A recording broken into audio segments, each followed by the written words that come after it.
पानीपत शहर की बात कर लेते हैं, क्योंकि हम जनादेश 2014 में चर्चा कर रहे हैं करनाल लोकसभा क्षेत्र में पड़ने वाले हलकों की। पानीपत शहर पर देखिए तस्वीर क्या है।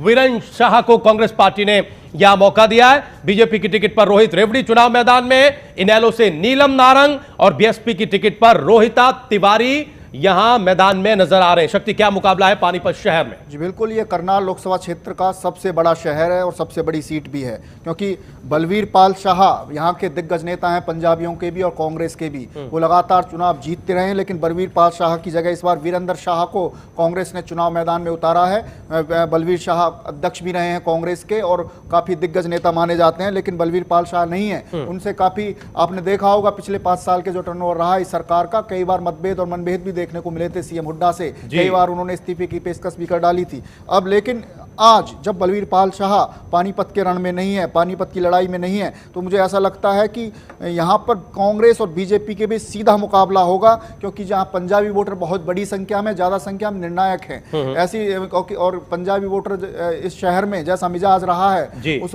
इनेलो की तरफ जाना बहुत कम पसंद करते हैं। और ऐसे में सीधा जो मुकाबला है, लोकसभा चुनाव में भी यहाँ पर बढ़त बनाई थी बीजेपी ने, तो यहाँ पर बहुत कांटे का और नजदीकी मुकाबला होगा बीजेपी और कांग्रेस के बीच में। और बीजेपी का जहां जो अंडर करंट है इस पूरी बेल्ट में, खासकर ये जो पंजाब जो शहरी इलाके हैं, जो परंपरागत वोट भी रहा है शहरी इलाकों में बीजेपी का, उससे ऐसा लगता है कि महाजन और पंजाबियों के वोट मिलकर यहाँ पर थोड़ा सा एज बीजेपी की तरफ में बना सकते हैं। हालांकि बीएसपी की रोहिता तिवारी भी यहाँ पर जो है थोड़ा सा खेल बिगाड़ सकती है, लेकिन बीजेपी यहां पर मुझे ऐसा लगता है कि निकल सकती है। यानी विनिंग सिचुएशन बीजेपी की दिखाई दे रही है पानीपत शहर में।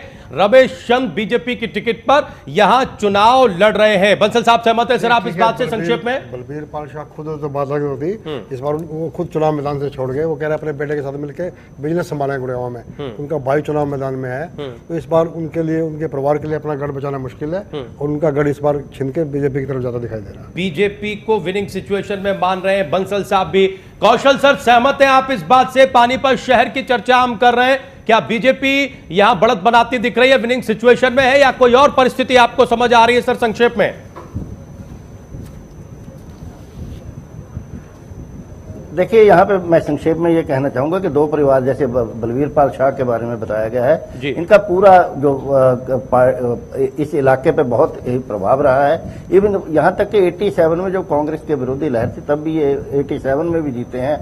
तो मेरे ख्याल है कम से कम ये 4 बार या इससे मतलब ज्यादा बार भी हो सकता है। तो अब ये क्योंकि उम्र के हिसाब से इन्होंने अब ये अपने भाई को जो है अपना टिकट दिया है, जो बुल्ले शाह के नाम से जाने जाते हैं, वरिंदर शाह वैसे उनको बोलते हैं। दूसरी तरफ भारतीय जनता पार्टी के मैं एक पक्ष जरूर यहाँ बताना चाहूंगा कि यहाँ पे परंपरागत भाजपा का भी बड़ा, आरएसएस का बड़ा यहाँ पे आधार रहा है। नीति सेन भाटिया यहाँ होते थे, संजय भाटिया उनके पुत्र हैं, वो भी काफी एमएलए भी शायद रहे हैं वो वहां से, तो वो टिकट भी चाहते थे, उनको टिकट नहीं मिल पाया है। उस हिसाब से अंदर खाते उनमें कुछ नाराजगी दिखाई पड़ती है। अब देखना ये है कि क्या वो पूरी तरह से पूरा पंजाबी वोट और पूरा ये भाटिया का जो परिवार है वो अपनी विरासत, क्या वो भारतीय जनता पार्टी के जो कैंडिडेट हैं रोहित रेवड़ी, जो कि अचानक उनको उम्मीद भी नहीं थी कि ये कैंडिडेट आ जाएगी, तो अगर वो मुकाबला अब देते हैं, उनका साथ देते हैं, तो निश्चित रूप में बीजेपी ये सीट निकाल सकती है। लेकिन मेरे हिसाब से मुकाबला बहुत ही कड़ा है, बहुत कड़ा मुकाबला है, लेकिन फिर भी कौशल साहब के मुताबिक भी बीजेपी यहां विनिंग सिचुएशन में है। हम एक आखिरी प्रतिक्रिया इस पर ले लेते हैं। पानीपत शहर सीट पर अजय जी, क्या स्थिति दिखाई दे रही है आपको?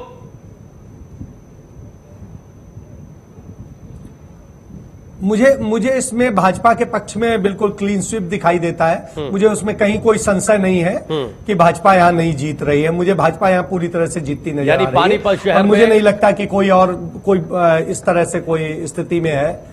जी, यानी अजय जी के मुताबिक भी पानीपत शहर में बीजेपी विनिंग सिचुएशन में दिखाई दे रही है। चारों पैनलिस्ट की जो राय है वो यहां इस सीट पर, पानीपत शहर पर एक जैसी दिख रही है। बहुत जल्दी से असंध सीट पर नजर डालिए। असंध में देखिए मुकाबला किस तरह का है। असंध में कांग्रेस पार्टी ने सुमिता सिंह पर दांव लगाया है, जबकि बीजेपी ने यहां से बख्शी सिंह को मैदान में उतारा है। इनेलो की टिकट पर यशवीर सिंह चुनाव लड़ रहे हैं और एचजेपी हरियाणा जन चेतना पार्टी की टिकट पर या सुभाष शर्मा मैदान में। शक्ति, असम में मुकाबला कैसा है? असंध में इस बार बहुत यहाँ पर 28 कैंडिडेट चुनाव मैदान में है राजीव जी। बहुत यहाँ पर उलझा हुआ है यहाँ की जो सीट है और पूरा जो सिनारियो है। यशवीर सिंह इंडियन नेशनल लोकदल की टिकट पर चुनाव लड़ रहे हैं। बख्शीश सिंह विर्क भारतीय जनता पार्टी की टिकट पर हैं, सरदार हैं, और काफ़ी सिख होने की वजह से यहाँ पर सिख मतदाता भी अच्छी खासी संख्या में हैं, तो बीजेपी को भी यहाँ पर थोड़ा एज है। इसके अलावा यहाँ पर हजका भी यहाँ पर काफ़ी अच्छा परफॉर्म करती रही है, लेकिन यहाँ से इस बार जो हरियाणा जन चेतना पार्टी भी के सुभाष शर्मा भी चुनाव मैदान में है, तो ये जो ऐसी सीट है यहाँ पर पिछली बार भी यहाँ पर देखा गया था कि हजका के कैंडिडेट निकाल कर ले गए थे, हालांकि वो बाद में चले गए, कांग्रेस में शामिल हो गए थे। तो ऐसा लगता है कि इस बार यहाँ पर जाट गैर जाट का फैक्टर भी चलेगा और काफ़ी यहाँ पर जो है सुमिता सिंह जैसे करनाल को छोड़कर असंध गई हैं, मुझे लगता नहीं है यहाँ पर उनको बहुत कुछ मिलने वाला है। ऐसे में लगता है मुझे बख्शीश सिंह और जो एचजेपी के उम्मीदवार हैं सुभाष शर्मा, इनके बीच यहाँ कांटे का मुकाबला हो सकता है। और जो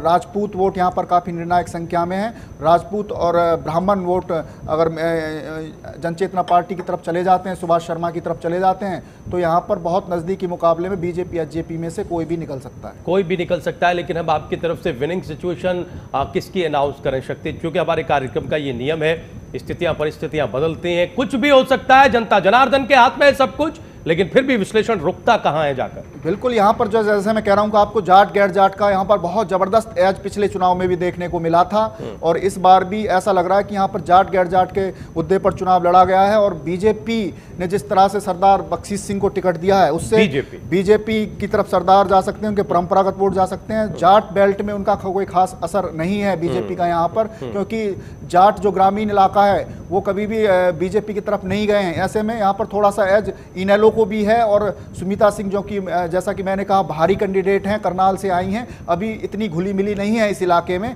तो सुमिता सिंह पिछड़ सकती है। मुकाबला जो है एचजेपी बख्शीश सिंह और यशवीर सिंह जो इनेलो के कैंडिडेट, इन तीनों के बीच है। कोई इन तीनों में से निकल सकता है। थोड़ा सा एज बख्शीश सिंह के लिए इसलिए कि थोड़ा सा अंडरकरंट है, लेकिन अभी बीजेपी जीत सकती है। मैं नहीं कहूंगा कि मतलब है बहुत ही कांटे का मुकाबला है, बहुत टफ फाइट है इस सीट पर, बहुत ही टफ फाइट है, लेकिन फिर भी क्योंकि एक नाम हमें बताना होता है, लिहाजा शक्ति परमार के विश्लेषण के मुताबिक यहां बीजेपी की एज थोड़ी सी है। हालांकि मुकाबला त्रिकोणीय है और बहुत ही टफ फाइट है, कुछ भी हो सकता है। बंसल साहब सहमत हैं इस बात से? सर आप संक्षेप में जल्दी से। सुमिता सिंह, रोचक बात बताऊं, सुमिता सिंह की समलन कृष्णा गहलोत बीजेपी से लड़ाई से चुनाव लड़ रही है। ठीक है। सुमिता सिंह के बेटे कृष्णा गहलोत के बेटे जो इंडिया बुल के मालिक है, ठीक है, समीर गहलोत साहब है, और मेरे मानने यहाँ पे सुमिता सिंह और इनेलो के यशवीर सिंह में मुकाबला है, और सुमिता सिंह का थोड़ा अपर है, अपर एंड है। कांग्रेस पार्टी का अपर एंड मान रहे हैं बंसल साहब यहाँ पर। अजय शुक्ला जी, आप क्या स्थिति देख रहे हैं असम में? सर, कांग्रेस, एचजेपी या फिर बीजेपी? नहीं, मैं कांग्रेस को यहां पर भी नहीं मानता हूं कि मैं कांग्रेस को पीछे ले जाता हूं। मेरा मानना यह है कि यहां पर भारतीय जनता पार्टी आज की डेट में जिस तरह से वहां पर अंडर करंट है उससे अच्छी स्थिति में है। यदि जाट वोट पूरी तरीके से यूनाइट हुआ तो वैसी स्थिति में इनेलो यहां पर बहुत अच्छी स्थिति में होगी, क्योंकि नॉन जाट वोट सुभाष शर्मा और इनके बीच में बट रहा है, बख्शीश सिंह के बीच में, तो ऐसी स्थिति में इनेलो को भी अच्छा वो हो सकता है। लेकिन यदि चूंकि कैंडिडेट एक ही बताना होता है जी, तो ऐसी स्थिति में मुझे यहां पर बख्शीश सिंह ही ज्यादा बेहतर, यानी अजय शुक्ला जी के मुताबिक बीजेपी यहां तमाम कॉम्बिनेशन के बावजूद विनिंग सिचुएशन में दिखाई दे रही है। कौशल सर, सहमत है आप इस बात से? सर,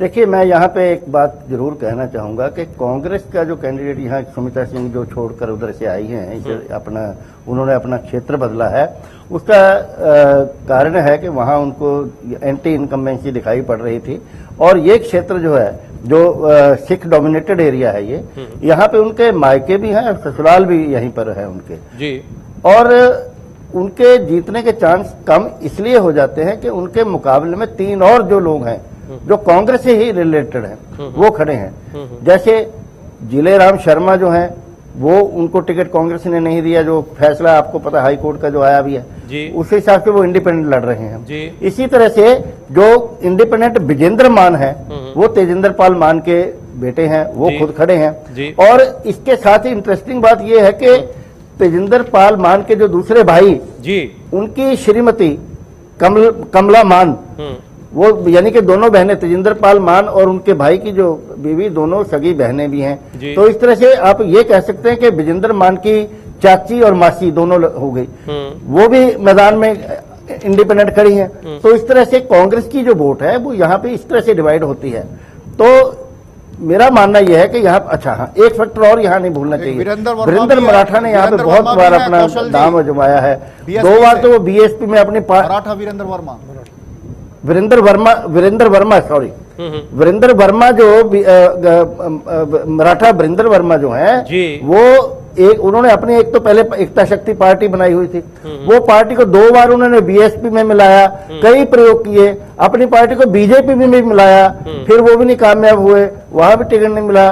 तो अब वो बीएसपी से दोबारा दूसरी बार बीएसपी में शामिल हुए हैं और वो कैंडिडेट हैं मुकाबले में। और मुझे लगता है ऐसा कि इस बार जो मुकाबला बहुत ही कड़ा होगा। मैं वीरेंद्र मराठा जो हैं वीरेंद्र वर्मा को मुकाबले से बाहर नहीं मानता हूं। वो मुकाबले में मुकाबला जो होगा आईएनएलडी और बीजेपी और बीएसपी के मराठा के बीच में मुकाबला होगा।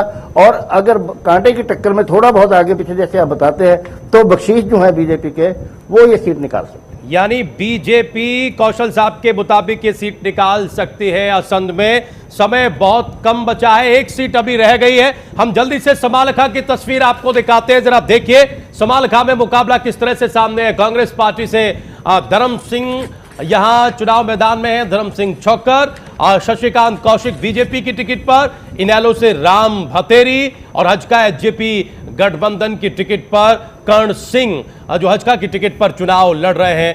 कांग्रेस से धर्म सिंह छोक्कर, बीजेपी से शशिकांत कौशिक, इनेलो से राम भतेरी और हजका से कर्ण सिंह। शक्ति बहुत संक्षेप में क्या स्थिति है, यहाँ समय बहुत कम है हमारे पास, बहुत ही संक्षेप में।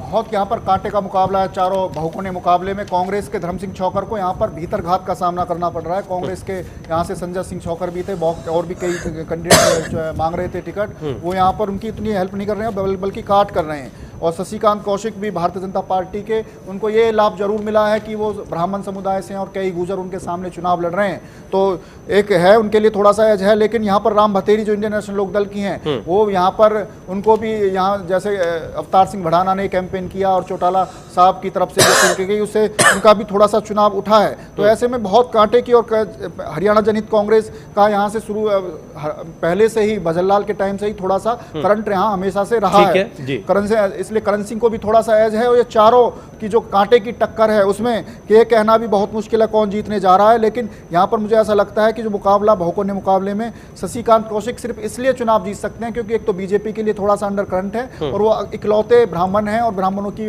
वोट भी इस इलाके में, यानी बीजेपी विनिंग सिचुएशन में बीजेपी। बंसल साहब बहुत संक्षेप। मेरे हिसाब से यहाँ पे राम भतेरी और शशिकांत में मुकाबला है और राम भतेरी जीतने की स्थिति में, यानी आईएनएलडी या विनिंग सिचुएशन में आपके मुताबिक आईएनएलडी। कौशल सर बीजेपी या आईएनएलडी समालखा में सर बहुत संक्षेप में। आईएनएलडी के पक्ष में है कौशल साहब भी, आईएनएलडी की टिकट पर राम भतेरिया चुनाव लड़ रहे हैं। अजय शुक्ला जी समालखा में आप सर क्या स्थिति देख रहे हैं? मैं भी इसमें यहाँ पर टक्कर जो है आईएनएलडी और बीजेपी के बीच मानता हूं जी। और ऐसी स्थिति में मुझे भी लगता है कि आईएनएलडी ये सीट निकाल सकती है। आईएनएलडी ये सीट निकाल सकती है। यानी समालखा में जो तस्वीर अब सामने आ रही है हमारे पैनल की, जरा देखिए राय किस तरह से है। 3-1 से राय यहां निकलकर सामने आ रही। शक्ति परमार का मानना है कि बीजेपी चूंकि अंडर करंट है उसका फायदा मिल सकता है, जबकि बाकी हमारे जो 3 पैनलिस्ट हैं वो ये मानकर चल रहे हैं कि यहां आईएनएलडी की राम भतेरी जो है वो मुकाबले में आगे है, उनकी विनिंग सिचुएशन दूसरों से थोड़ी ज्यादा है। और इसी के साथ चूंकि समय बहुत कम है, जनादेश 2014 में आज के लिए बस इतना ही। आप कहीं जाए नहीं, थोड़े से इंतजार के बाद हम फिर हाजिर हो रहे हैं। इंडिया न्यूज हरियाणा पर खबरें जारी है।